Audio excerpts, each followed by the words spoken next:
Today on the Morning Edition, severe weather concerns in the rear view for Southeast, though rain continues to fall, keeping worries elevated for potential landslides.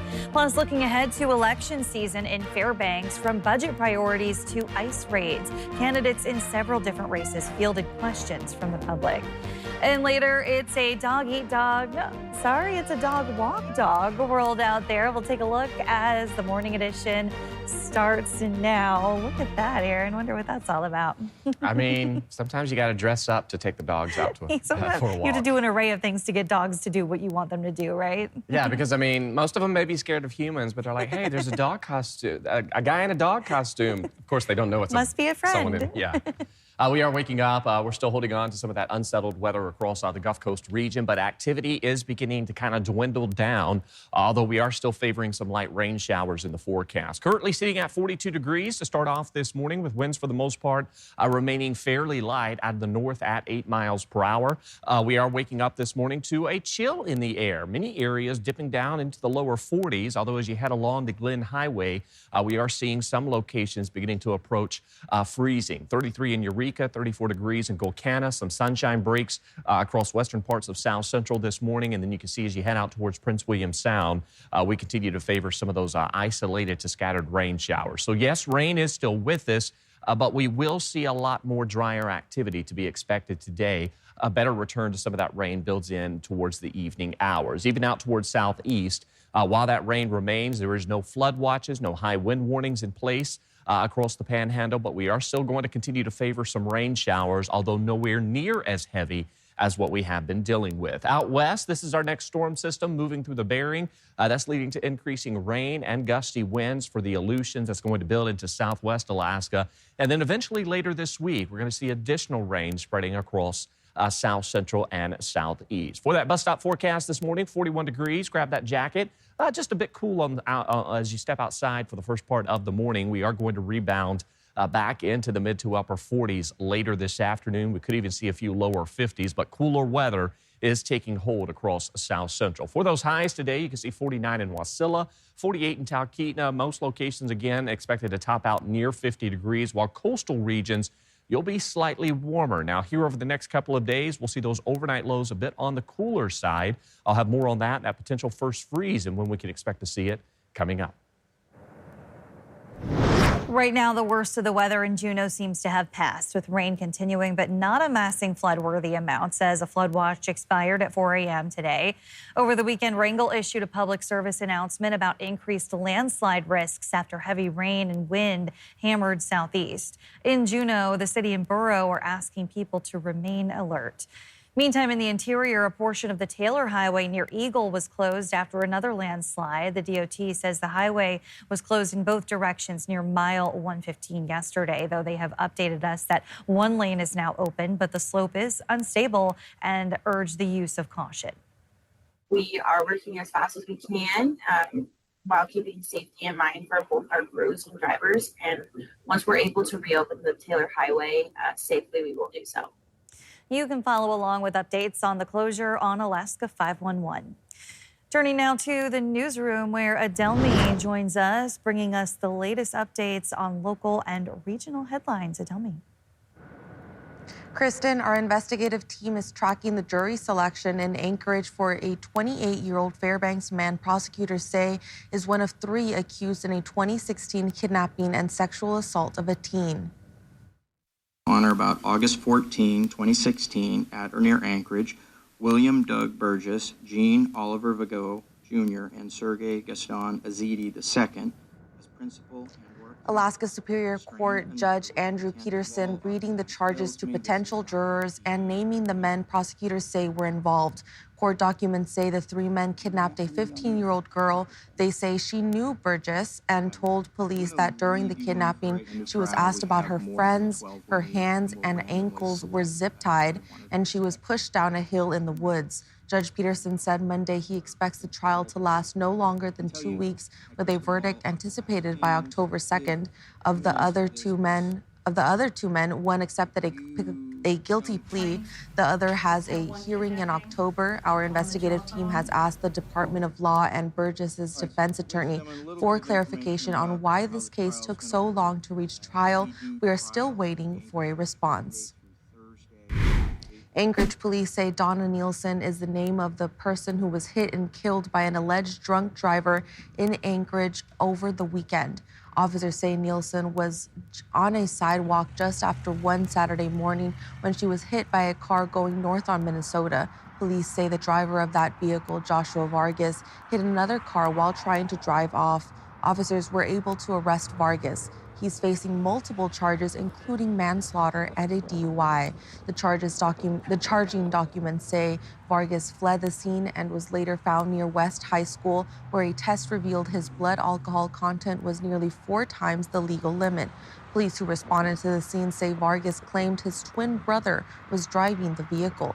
Security camera footage and witness accounts say no one else was present in the vehicle. Kristen?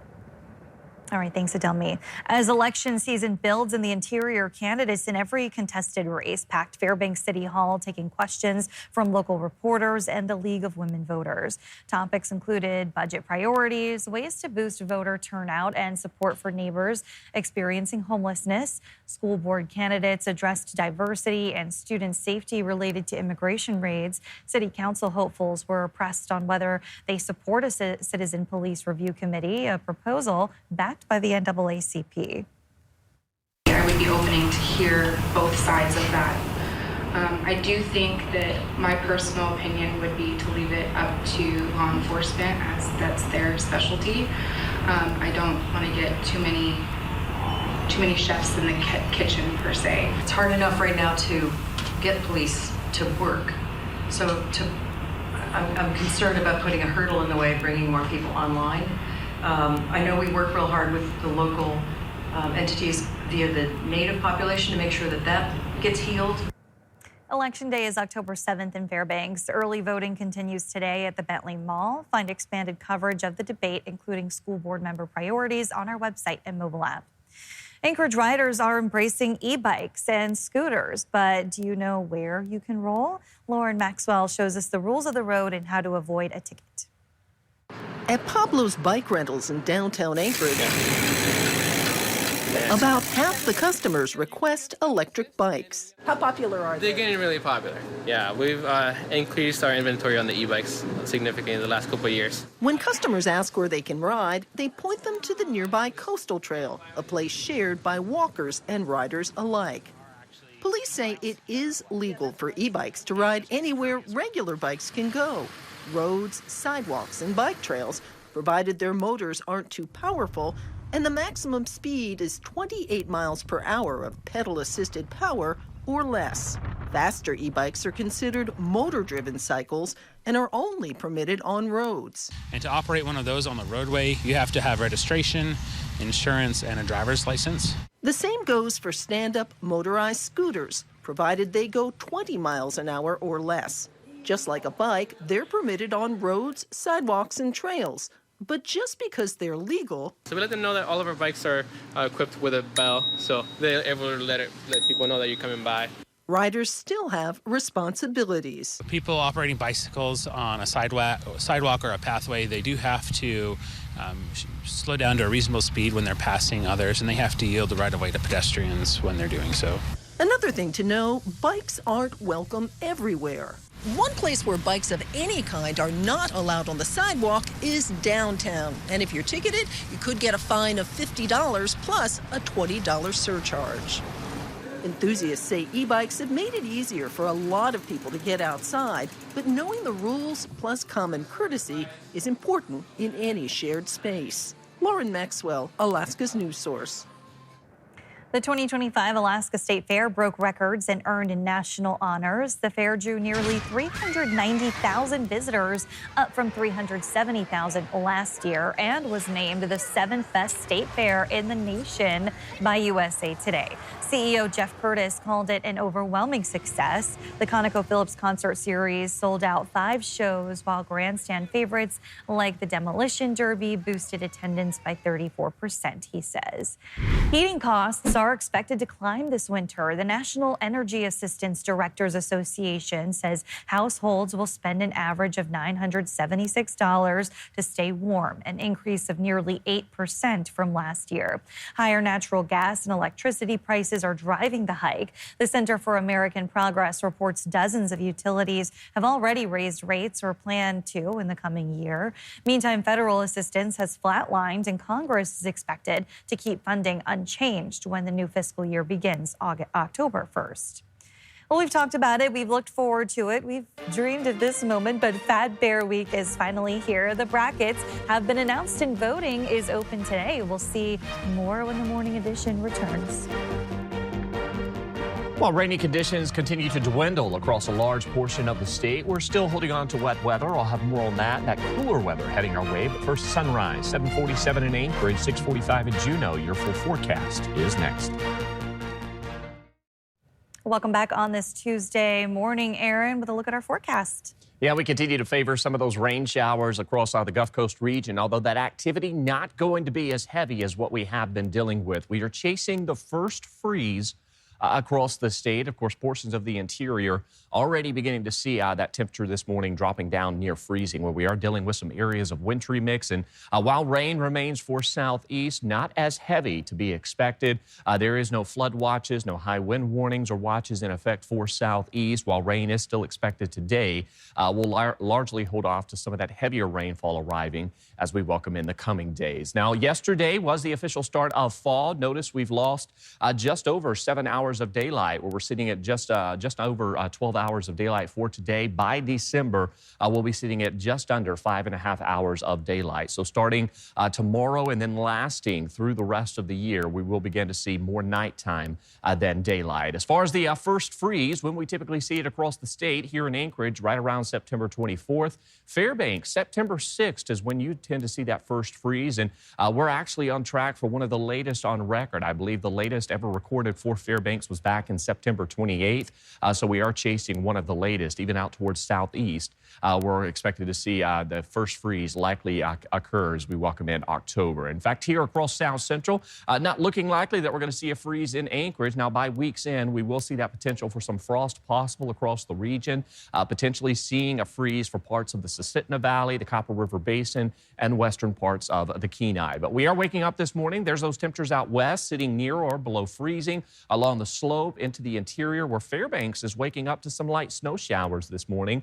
Just within the last 1 to 2 hours, we did see some wintry mix, so we're seeing that transition taking place. Not everyone is dealing with that wintry mix. It's just some localized areas that is occurring. We still got those low pressure systems across the Gulf Coast region. Those are kind of fizzling out, but we are keeping some light rain in the forecast. This is our next storm system we're watching, which is already leading to increasing rain as well as winds out towards the Aleutians. And we'll also see some of that rain and windy weather building into southwest Alaska later today into the evening hours. This storm system will build eastward. As it does, we'll see increasing rainfall potential for south central and southeast later this week. So while we will see some of that activity kind of dwindling down today into early tomorrow for the Panhandle, we are going to see additional rounds of some heavier rain arriving tomorrow evening on into your Thursday. So this wet weather pattern is still with us, although we are not going to see as much rain as we have been dealing with. Here across South Central, you can see that rain building in towards the evening hours. Western parts of the Kenai may stay on the dry side for the vast majority of the day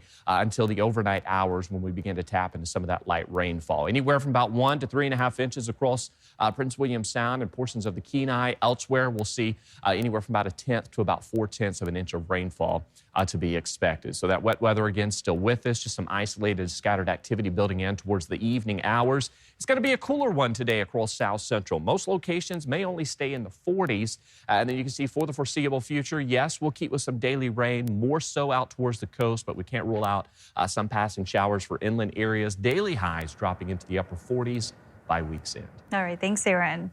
Well, it's time for the people to decide who is the chubbiest, thickest bear in the West. Katmai National Park's Fat Bear Week just released their brackets. The first matchup is between Fat Bear Junior champion 128 Grazer Jr. and 609, a 5-year-old female who won the 2022 junior competition.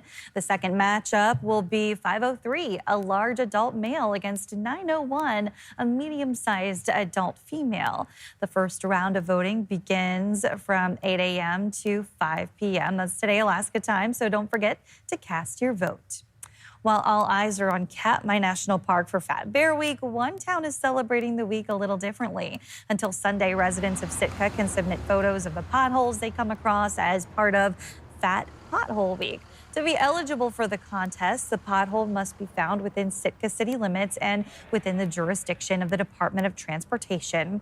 Winners will be announced on October 6th, and city officials say the top pothole will be patched up before winter settles in.